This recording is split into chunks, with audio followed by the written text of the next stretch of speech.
Apa hukumnya suami istri daftar haji duluan, sementara pasangannya tidak didaftarkan? Walillahi 'alan nasi hijjul baiti man istata'a ilaihi sabila. Allah mewajibkan berangkat haji bagi siapa yang mampu. Berangkat haji 50 juta. Duitnya baru ada 50. Maka dia bayar untuk diri dia. Ini untuk aku. Istrinya tak tersinggung. Kenapa? Karena istrinya ngaji. Tapi kalau tak ngaji, kuncinya pintu kamar. Abang tidur di mana, Dik? Ruang tamu aja. Kopi tak keluar, teh tak keluar, apa pun tak keluar. Gara-gara apa? Tak paham. Tapi kalau dia paham, restorenya dirinya dulu. Mudah-mudahan bang dibukakan Allah pintu rezeki ya. Nanti kita daftar. Kalau mau daftarkan sekarang tidak mesti cash. Daftar dulu DP. Nah, ini untuk kaum tuntutan. Kebetulan suaminya tak kaya kali, istrinya yang kaya. Ya istri bayar dulu. Karena kewajiban haji ini bukan berdua. Kewajiban haji ini sendiri personal. Ibu jangan tersinggung kalau suaminya daftar. Suami juga jangan tersinggung kalau istrinya daftar. Karena berangkat haji ini kewajibannya adalah bagi yang mampu. Yang tak mampu tak wajib. Haji ini bukan jalan-jalan. Yang tak boleh itu suaminya jalan-jalan, bininya tak ikut jalan-jalan. Nah, itu baru boleh mengamuk.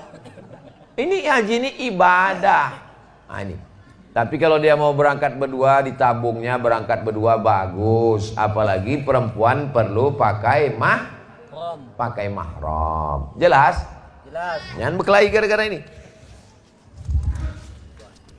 Mudah-mudahan Bapak Ibu semua bisa berangkat berdua insyaallah. Amin. Ya rabbal alamin. Apakah anak angkat laki-laki mahram dengan ibu angkatnya? Saya tak punya anak perempuan. Kalau saya pingin anak perempuan, anak angkat, gimana caranya? Saya cari keponakan saya. Saya punya adik laki-laki Jamal. Anak Jamal ini ada perempuan. Maka anak adik saya inilah yang saya angkat. Supaya apa? Supaya kalau dia gadis, dia mahram dengan saya. Kalau saya ingin anak angkat laki-laki, maka saya cari keponakan istri saya. Supaya kalau dia nanti lajang, dia mahram dengan istri. Jangan dicari anak yang orang lain. Berapa banyak anak angkat berubah jadi bini angkat. Udah macam anakku, udah macam adikku, udah macam anakku, udah macam ayahku, udah macam mamaku. Berawal dari macam, berakhir dengan macam-macam. Waspadalah. Udah macam anak kami Pak Ustadz. Hati-hati, banyak kejadian. Jadi kalau mau mencari anak angkat, begitulah rumusnya. Jelas? Pak Ustadz, bolehkah perempuan sholat jamaah di masjid? Terus ibu-ibu nih?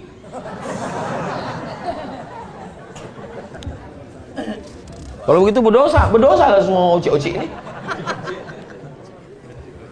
Panjang umur, sehat badan, kita sampai ke Masjid Nabawi. Amin.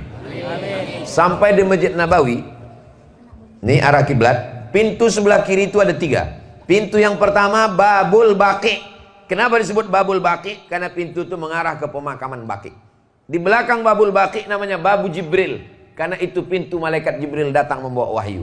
Di belakang Babu Jibril ada pintu Babun Nisa. Apa itu Nisa? Perempuan. Apakah mungkin pintunya ada, orangnya tak ada? Itu menunjukkan bahwa perempuan sholat di masjid.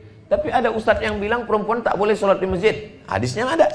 Perempuan lebih baik sholat dalam pekarangan, lebih baik sholat dalam rumah, lebih baik sholat dalam kamar.